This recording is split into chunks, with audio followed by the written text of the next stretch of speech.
สวัสดีบรรดาท่านที่เคารพและนับถืออย่างสูงข้าพเจ้ารู้สึกเป็นเกียรติเป็นอย่างสูงที่ได้ตั้งหน้าให้ทางคณะกรรมการเลือกตั้งระดับชาติมาประกาศแจ้งการเลขที่ 87 คลส นครหลวงเวียงจันทร์ลงวันที่ 25 เดือน 1 2026 เกี่ยวกับรายชื่อผู้สมัครรับเลือกตั้งเป็นสมาชิกสภาแห่งชาติชุดที่ 10อิงตามมาตรา 11 ของกฎหมายว่าด้วยการเลือกตั้งสมาชิกสภาแห่งชาติและสมาชิกสภาประชาชนขั้นแขวงฉบับเลขที่ 58 สพส ลงวันที่ 28 มิถุนายน 2024 อิงตามรัฐธรรมนูญของประธานประเทศฉบับเลขที่ 338 ปปท ลงวันที่ 30 ธันวาคม 2025 ว่าโดยการประกาศจำนวนผู้สมัครรับเลือกตั้งเป็นสมาชิกสภาแห่งชาติชุดที่ 10 และสภาประชาชนขั้นแขวงชุดที่ 5 ผ่านการค้นคว้าพิจารณาตกลงเห็นดีของกองประชุมคณะกรรมการเลือกตั้งระดับชาติครั้งวันที่ 23 มังกร 2026 คณะกรรมการเลือกตั้งระดับชาติประกาศแจ้งเกี่ยวกับรายชื่อผู้สมัครรับเลือกตั้งเป็นสมาชิกสภาแห่งชาติชุดที่ 10 และสมาชิกสภาประชาชนขั้นแขวงชุดที่ 5 อยู่เขตเลือกตั้งต่างๆในขอบเขตทั่วประเทศซึ่งประกอบมีดังนี้เขตเลือกตั้งที่ 1 นครหลวงเวียงจันทร์มีจำนวนผู้สมัคร25ท่านเลือกเอา19ท่านเขตเลือกตั้งที่ 2 แขวงพงศลีมีจำนวนผู้สมัคร10ท่านเลือกเอา7ท่านเขตเลือกตั้งที่ 3 แขวงหนองน้ำทามีจำนวนผู้สมัคร10ท่านเลือกเอา7ท่านเขตเลือกตั้งที่ 4 แขวงอุดมไซมีจำนวนผู้สมัคร11ท่านเลือกเอา8ท่าน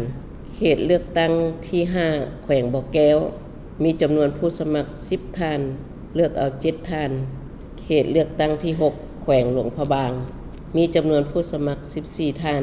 เลือกเอา10ท่านเขตเลือกตั้งที่ 7 แขวงสัญบุรีมีจำนวนสมัคร13ท่านเลือกเอา9ท่านเขตเลือกตั้งที่ 8 แขวงหัวพันมีจำนวนผู้สมัคร10ท่าน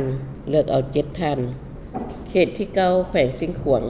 มีจำนวนผู้สมัคร10ท่านเลือกเอา7ท่านเขตเลือกตั้งที่ 10 แขวงเวียงจันทร์มีจำนวนผู้สมัคร14ท่านเลือกเอา10ท่านที่ 11 แขวงบริคำไซมีจำนวนผู้สมัคร10ท่านเลือกเอา7ท่านเขตเลือกตั้งที่ 12 แขวงขมวนมีจำนวนผู้สมัคร14ท่านเลือกเอา10ท่าน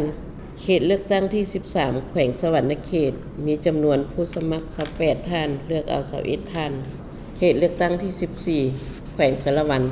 มีจำนวนผู้สมัคร14ท่านเลือกเอา10ท่าน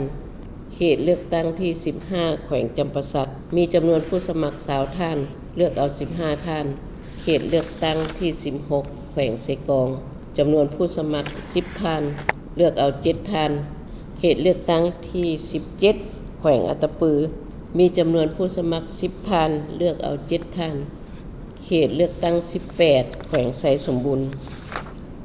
ข้าพเจ้าขออนุญาตแจ้งเกี่ยวกับคุณลักษณะของผู้สมัครรับเลือกตั้งเป็นสมาชิกสภาแห่งชาติชุดที่ 10 มีดังนี้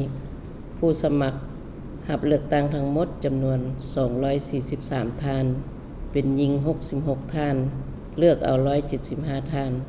ผู้สมัครจากศูนย์กลางจำนวน67ท่านเป็นหญิง18ท่านผู้สมัครจากท้องถิ่นจำนวน176ท่านเป็นหญิง48ท่านสมาชิกสภาแห่งชาติชุดที่ 9 สืบต่อสมัครจำนวน37ท่าน